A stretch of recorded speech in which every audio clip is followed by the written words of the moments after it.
I recently purchased a new 2023 Model Y in red to replace my blue 2020 model. 2020 was the first model year for the Model Y, and I was fortunate enough to take delivery in March of 2020, which was the first month that they became publicly available. It was also my first experience with Tesla, and I was super impressed by the delivery process, the technology, and of course, the performance. Whoa! Oh my god! That is so cool! Oh crap! The car certainly wasn't perfect. The trunk closed way too hard. The black trim was prone to water stains. Oh man, my Tesla really stinks. And the cabin air filter smelled like dirty socks after a year. But I had a lot of fun with it. I even installed an aftermarket power frunk and Christmas lights. So why did I trade it in after just 3 years? My reasons fall into 3 categories that I'll cover in order. One of the first and most common complaints about the early Model Y was the rough ride. Tesla fanboys explained it away as being a heavy car and it rides like every other sports car. We initially took it on some family trips to upstate New York, but my wife and daughter hated it so much that they'd never ride in it again. I could only use the car for commuting and annual trips with my sons to the Formula One race in Montreal. In 2023, Tesla introduced a more comfortable suspension for the non-performance Model Ys that I can say is a great improvement. It's not as cushy as my wife's Lexus. You can still feel the road and enjoy the sporty handling, but it does a much better job of smoothing the bumps than the old car. In addition, I went with the stock 19-inch wheels this time instead of the 20-inch induction wheels. That extra tire thickness definitely contributes to the nicer ride as well. Other improvements include a heated steering wheel, HEPA air filtration, classier interior styling, nicer wireless phone chargers and no more dusty piano black on the center console, matrix headlights, auto-dimming mirrors, and a cargo cover in the trunk. They also eliminated the ultrasonic parking sensors, so the bumpers have a cleaner look. From now on, all parking assistance will be done purely with Tesla Vision using the 8 exterior cameras. I made some dumb mistakes with the blue car that I really regret, and trading it in let me reset the clock and start fresh. The first was a very painful encounter between the tailgate and my garage door when the car was less than a week old. There's so many ways to open this door that it can be done very easily by accident, and that happened to me. I meant to open the frunk, and I wound up opening the trunk while the garage door was closed, and I got burned. Now, it's got tons of sensors on the back of this door.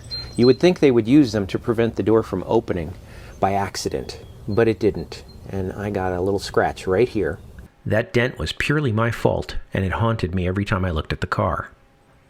I also had a parking lot ding on the passenger door, and a high-speed collision with a runaway roofing shingle that scratched the bumper paint so deeply that a professional detailer couldn't buff it out. So that's one of my biggest regrets, paint protection, or lack thereof.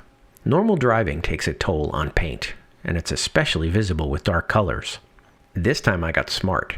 I drove the new car directly to the detailer immediately after delivery to have it wrapped with paint protection film. PPF is a tough, clear vinyl with a 10-year warranty that should protect the front bumper, fenders, lights, and mirrors from all those chips and dings from sand, pebbles, and shingles that I might encounter on New Jersey's roads. Another mistake was failing to protect the rear doors on the blue car. Rain, sand, and salt get kicked up by the front wheels and pound this area, causing a ton of little chips in the paint. Tesla makes a PPF kit specifically for this purpose, and I bought it for the blue car, but I procrastinated putting it on until it was too late. I made sure to install it right away on the red car so this doesn't happen again. I regret buying the induction wheels with the blue car, not only because of the rougher ride, but also because of the curb rash. The rims stick out a little wider than the rubber of the tires, so curb rash is inevitable. Although a black Sharpie marker hid the scratches fairly well, this was yet another mistake that I had no one to blame other than myself. I can still get curb rash with the stock wheels, but I'm a better driver now and I'm more aware of the risk. Plus, if it happens again, it should be limited to scratching the Gemini wheel covers, which can be removed or easily replaced. Don't get me wrong, this transaction cost me money, but the financial climate and incentives were a key enabler to sweeten the deal. The The current pricing on the 23 long-range Model Y is around $1,300 less than I paid in 2020, but that's over $9,000 cheaper if you consider inflation. With my options, the sticker price was $54,880. The first incentive was a $500 referral bonus from Tesla for being a repeat customer. Truthfully, I didn't know about this one until I ordered the car, so that was a pleasant surprise. Next, New Jersey had an instant rebate of up to $4,000 for 100% electric vehicles, depending upon the range and MSRP. The long-range Model Y qualifies for $1,500, which came directly off the amount due to Tesla with no filing and no waiting. In addition, New Jersey waived sales tax on pure electric vehicles. This didn't actually reduce the cost of the car, but it saved me over $3,600 versus buying a non-EV. The federal tax credit returned in 2023 for a huge savings of $7,500. Unfortunately, it needs to be submitted with my 23 tax return, so I won't get that money for at least 8 months. To sell my old car, I got quotes from Tesla, Carvana, and Driveway because I didn't want the hassle of selling it privately. Driveway was slightly better than Carvana and around $2,000 better than Tesla. I'd seen posts in the past saying Tesla would match competitors on trade-ins, but they wouldn't budge with mine. So I ended up selling the car to Driveway for $32,885, and that brought the net cost of this transaction down to $12,495. That's the real cost of driving my 2020 long-range Model Y for over 3 years. Divide that by 41 months, and that amounts to $305 per month, which is less than half the cost of a Model Y lease. Now, there are rumors of a Model Y redesign coming next year, and I considered waiting. But my 2020 car would continue to depreciate, and unfortunately, the financial incentives can change at any moment without warning.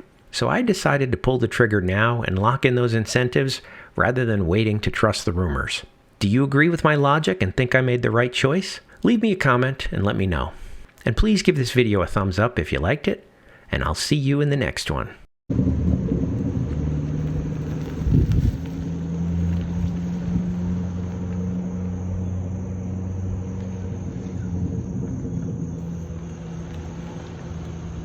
There it goes. Bye-bye, Sonic.